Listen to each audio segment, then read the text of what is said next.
Күбебез узып барышлы тиз генә кибеткә кереп азык-төлек ала да, өйгә кайткач аның юраклык вакыты чыккан икәнлеген ачыклый. Бары кой берәүләр генә мондый чиракта алган товарын алыштыру өчен кире кибеткә юнәлә. Без кибетләрдә товарын алганда срогын карыйбыз, кайчанга хәтле ярый икән, и шуннан соң түләйбез, просроченный товар безгә эләккәне юк.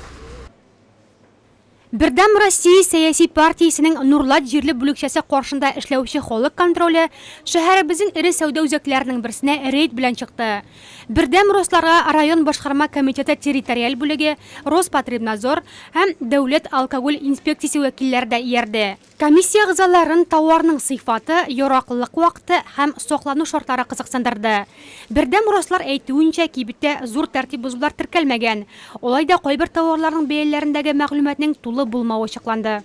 Основной целью, задачей этого проекта. Бердәм Россия партиясе үткәргән әлеге проектның максаты халык мәнфәгатьләрен яклау, сыйфатсыз товарлар, бәяләрне контрольдә тоту. Бу кибеттә зур җитешсезлекләр юк диярлек, бары вакыт тия кимчелекләр генә, ләкин аларны төзәтеп була.